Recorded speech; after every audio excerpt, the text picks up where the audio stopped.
രാവിലെ മുതൽ തന്നെ ഈ തീർച്ചയായും സുജിത് ബാബു, ഈ തിരുവിതാംകൂറിന്റെ ഓണാഘോഷത്തിന്റെ ഒരു സമാപനം എന്ന നിലയിൽ കൂടിയാണ് ഈ ഉത്രട്ടാതി വള്ളംകളിയെയും അവിടുത്തെ ആഘോഷങ്ങളെയും ഒക്കെ കാണുക. മാത്രമല്ല, നേരത്തെ സൂചിപ്പിച്ചതുപോലെ ഇത് കേവലം ഒരു വള്ളംകളിയല്ല, മറിച്ച് വഞ്ചിപ്പാട്ടിൻ്റെ ഈണത്തിൽ താളത്തിൽ പുരോഗമിക്കുന്ന ആചാരസംബന്ധിയായി ആ സാംസ്കാരിക ദൗത്യം കൂടി ഏറ്റെടുക്കുന്ന ഒന്നാണ് 51 പള്ളിയോടങ്ങൾ മാറ്റുരയ്ക്കുന്ന ഈ വള്ളംകളി, അല്ലേ?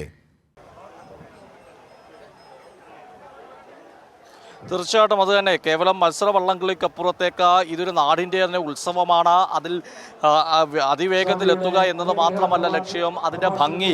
അതായത് തുഴകട താളത്തിനൊത്ത പള്ളിയോടങ്ങൾ കുലുങ്ങി കുതിച്ചാണ് പാഞ്ഞെത്തുന്നത് എന്നതാണ് ഏറ്റവും പ്രത്യേകത. സിരകളിൽ പമ്പയുടെ കൈവഴി ഒഴുകുന്ന ഓരോ ഈ പമ്പയാറിൻ്റെ തീരത്ത് താമസിക്കുന്ന അല്ലെങ്കിൽ കരകളിൽ താമസിക്കുന്ന ഓരോ ആളുകളെ സംബന്ധിച്ചോളം അവരുടെ ആനന്ദത്തിന് ഏറ്റവും പ്രധാനപ്പെട്ടതാണ്. അവർക്കത് മതി തുള്ളിച്ചാടുവാൻ. ഈ മത്സരം കാണുമ്പോൾ അത്രമേൽ അവർക്ക് ഏറ്റവും സന്തോഷം പകരുന്ന കാഴ്ച തന്നെയായിരിക്കും എന്നതിൽ ഒരു സംശയമില്ല. ആറന്മുളയിൽ ഇന്ന് നടക്കുന്നത് ആറന്മുളയുടെ പള്ളിയോടങ്ങളുടെ പൂരമാണ്. തൃശ്ശൂർ പൂരവും പുലികളിയൊക്കെ എന്ന് പറയുന്ന പോലെ പത്തനംതിട്ടയെ സംബന്ധിച്ചോളം ആറന്മുളക്കാർക്ക് ആറന്മുളയിൽ നിന്ന് പള്ളിയോടങ്ങളുടെ പൂരം എന്ന് വേണമെങ്കിൽ വിശേഷിപ്പിക്കാം. പാർത്ഥസാരഥിയുടെ ഇരു കരകളിലും അല്ലെങ്കിൽ പാർത്ഥസാരഥിയുടെ കരകളിൽ നിന്നെത്തുന്ന 51 കരകളിൽ നിന്നെത്തുന്ന ജലഘോഷയാത്രയിൽ പങ്കെടുക്കുന്ന 51 പള്ളിയോടങ്ങളാണ്. അജിംഷാദ്, ഇപ്പോൾ നമ്മൾ ആ പമ്പയാറ്റിലേക്ക് നോക്കുമ്പോൾ അതിമനോഹരമാണ്. 51 കരകളിലെ പള്ളിയോടങ്ങൾ ഇന്ന് ജലഘോഷയാത്രയിൽ പങ്കെടുക്കുമ്പോൾ ജലഘോഷയാത്രയാണ് പുരോഗമിക്കുന്നത്.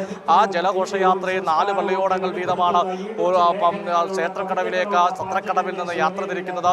ആ ജലഘോഷയാത്രയിൽ തന്നെ മനോഹരമാണ്. ഒരുമിച്ച് താളത്തിൽ അവർ വഞ്ചിപ്പാട്ട് പാടി അവർ നയം പെറിഞ്ഞുകൊണ്ട് തുഴഞ്ഞുകൊണ്ട് അവർ മുമ്പോട്ട് പോകുമ്പോൾ മുത്തുക്കുടയും അലങ്കാരവും നെറ്റിപ്പട്ടമൊക്കെ ചൂടിയ പള്ളിയോടങ്ങളാണ് മുമ്പോട്ട് കടന്നു പോകുന്നത്. അതിൻ്റെ ആ പള്ളിയോടങ്ങളുടെ രൂപം തന്നെ നാഗത്തിൻ്റെ രൂപമാണ്.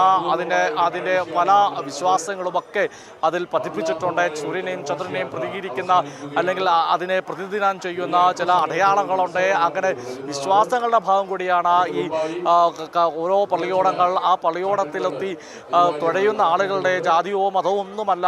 അവരൊരു മനസ്സോടെ മനുഷ്യനായി അവരുടെ ആഗ്രഹത്തിൻ്റെ അവരുടെ വിശ്വാസത്തിൻ്റെ അവരുടെ കാത്തിരിപ്പിൻ്റെ ഭാഗമായിട്ടാണ് അവർ ഓരോ ആളുകളും ഇപ്പോൾ ഈ പള്ളിയോടത്തിൽ തുഴയെറിഞ്ഞുകൊണ്ട് മുമ്പോട്ട് പോകുന്നത്. ഇപ്പോൾ ജലഘോഷയാത്രയാണ് നടക്കുന്നെങ്കിൽ ഏതാനും നിമിഷങ്ങൾക്കൊപ്പം അകം തന്നെ ജലമാമാങ്കം, അതായത് മത്സര വള്ളംകളി ആരംഭിക്കും. മത്സര വള്ളംകളി ആരംഭിച്ചു കഴിഞ്ഞാൽ ഇത്തവണ ആരായിരിക്കും ഈ പമ്പയാറ്റിൽ നടക്കുന്ന ഈ ജലമാമങ്കത്തിൽ ജലരാജാവാകുക എന്ന ചോദ്യമാണ് പ്രധാനമായി വരുന്നത്. എല്ലാ പള്ളിയോടങ്ങളും ആഗ്രഹിക്കുന്നത് ഇത്തവണ ഞങ്ങൾക്ക് ഉത്രാട്ട് ജലമേളയിൽ ജലരാജാക്കന്മാരാകണമെന്ന ആഗ്രഹത്തിൽ തന്നെയാണ്. തീർച്ചയായിട്ടും ഇത്തവണയും പമ്പയാറ്റിലേക്ക് ഓരോ കരകളെയും പ്രതികരിച്ചുകൊണ്ട് ഓരോ പള്ളിയോടങ്ങളും എത്തുന്നത്. തീർച്ചയായിട്ടും അവരെ സംബന്ധിച്ചോളം ഒരു വലിയ സ്വപ്നമാണ് ഈ ഉത്രാട്ട് ജലമേളയിൽ പങ്കെടുക്കുക, അതിൽ വിജയികളാകുക എന്നതൊക്കെ തന്നെ അതൊരു നാടിൻ്റെയും സ്വപ്നമാണ്. ആ സ്വപ്നം തോളിലേറ്റിക്കൊണ്ട് തന്നെയാണ് തീർച്ചയായിട്ടും ഈ ആറന്മുള വള്ളംകളിയിലേക്ക് ഓരോ സ്ഥലത്തു നിന്നുള്ള പള്ളിയോടങ്ങളെത്തുന്ന ഞാൻ മുമ്പ് സൂചിപ്പിച്ചത് തന്നെ പള്ളിയോടങ്ങൾക്ക് വിശ്വാസപരമായ ചരിത്രവും ഐതിഹ്യവുമുണ്ട്. അങ്ങാട്ട് ഭട്ടതിരി ആ തിരുവോണത്തോണി ഏറി വന്നപ്പോൾ ഒരു ഘട്ടത്തിൽ കൊള്ളക്കാർ അല്ലെങ്കിൽ ആരൊക്കെയോ ചേർന്ന് ആക്രമിക്കാൻ ശ്രമിച്ചപ്പോൾ പിന്നീടാണ് ഈ പള്ളിയോടങ്ങളിലെത്തി കരനാഥന്മാർ കാവലെത്തുകയും പിന്നീട് അത് പള്ളിയോടങ്ങളായി മാറുകയും പിന്നീട് അങ്ങനെ കാലം പുരോഗമിച്ചപ്പോൾ ഓരോ കരകളിലും മത്സരങ്ങളും പള്ളിയോടങ്ങളുമായി ബന്ധപ്പെട്ട അനുഷ്ഠാനങ്ങളും വിശ്വാസങ്ങളും രൂപപ്പെടുകയും ഏറ്റവും ഒടുവിലായി പിന്നീട് ആറന്മുള പാർത്ഥസാരഥി ക്ഷേത്രത്തിൻ്റെ സമീപത്തെ പമ്പയാറിലേക്ക് വരികയും പമ്പയാറിലേത് ജലമാമാങ്കത്തിന് കളമൊരുക്കുകയും ചെയ്തിരിക്കുകയാണ്. ഇത്തവണ 50 പള്ളിയോടങ്ങളാണ് ഇതിൽ മത്സരിക്കുന്ന 2 ഹീറ്റ് 17 എ ബി ബാച്ച് മത്സരിക്കുന്ന എ ബാച്ചിൽ 17 ഹീറ്റ്സുകളാണുള്ളത്. ഓരോ ഹീറ്റ്സിലും 4 പള്ളിയോടങ്ങൾ വീതം 17 ഹീറ്റ്സുകളായി നടക്കുന്ന മത്സരത്തിൽ ഓരോ റേസിലും 4 പള്ളിയോടങ്ങൾ വീതമായിരിക്കും പങ്കെടുക്കുന്ന. നെഹ്റു ട്രോഫിയിൽ മാതൃക തന്നെ ആദ്യം വേഗത്തിൽ എത്തുന്ന 4 പള്ളിയോടങ്ങളായിരിക്കാം തീർച്ചയായിട്ടും ഫൈനൽ മത്സരത്തിലേക്ക് എത്തുക. ആ ഫൈനൽ മത്സരത്തിലേക്ക് എത്തുവാൻ അവർ വേഗതയിൽ എന്ന് പറയുമ്പോൾ അതിവേഗത്തിൽ അങ്ങ് തുഴയെറിഞ്ഞു പോവുകയല്ല, പകരം അവരുടെ ആ വഞ്ചിപ്പാട്ടും ആ മനോഹരമായ മുത്തുക്കുടയൊക്കെ ഒന്ന് കറക്കിക്കൊണ്ട് അതിൽ നിന്ന് താളത്തിൽ അങ്ങനെ ലയിച്ചുകൊണ്ടായിരിക്കും അങ്ങനെ കുതിച്ചായിരിക്കും ഈ പള്ളിയോടങ്ങൾ ഫിനിഷിംഗ് പോയിന്റിലേക്ക് എത്തുക.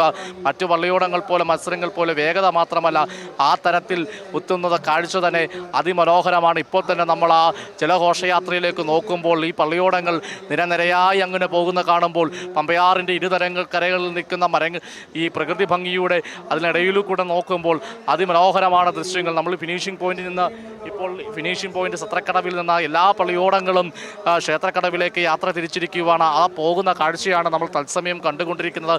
ആ ജലഘോഷയാത്ര ഒരു പമ്പയാറിൻ്റെ നടുവിൽ കൂടെ കടന്നു പോകുമ്പോൾ എത്ര മനോഹരമായ കാഴ്ചയാണ് ആ പോകുന്ന ആ ദൃശ്യങ്ങൾ ഇപ്പോൾ നമുക്ക് കാണാൻ സാധിക്കുന്നതാണ്.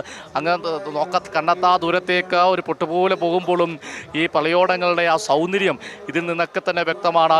ഏറ്റവും ഒടുവിൽ തിരുവോണത്തോണിക്ക് അകമ്പടിയായിട്ടാണ് പാർത്ഥസാരഥി ക്ഷേത്രത്തിലേക്ക് പള്ളിയോടങ്ങൾ ഒരുമിച്ച് എത്തിയ കാഴ്ച നമ്മൾ ഈ തിരുവോണത്തിന് കണ്ടതാണ്. അന്ന് പുലർച്ചെ പോലും തിരുവോണത്തോണിയെ സ്വീകരിക്കാൻ കനത്ത മഴയെ അവഗണിച്ചുകൊണ്ട് ആയിരങ്ങളാണ് ആറന്മുള പാർത്ഥസാരഥി ക്ഷേത്രത്തിൽ ഒത്തുകൂടിയത്. അതാണ് ആറന്മുള പാർത്ഥസാരഥി ക്ഷേത്രവുമായി ബന്ധപ്പെട്ട ആറന്മുളക്കാർക്ക് ഇത് ഉത്സവമാണ്. ആറന്മുളക്കാരല്ല, ആറന്മുള പാർത്ഥസാരഥി ക്ഷേത്രമായി 51 കരകളുടെയും ആളുകൾ 52 കരകളിലെയും ആളുകൾ എത്തുന്നു. വടശ്ശേരിക്കര മുതൽ ആലപ്പുഴ ജില്ലയുടെ പല ഭാഗങ്ങളും ഉൾപ്പെടുന്ന ഈ കരകളിൽ നിന്നുള്ള ആളുകളാണ് എത്തുന്നത്.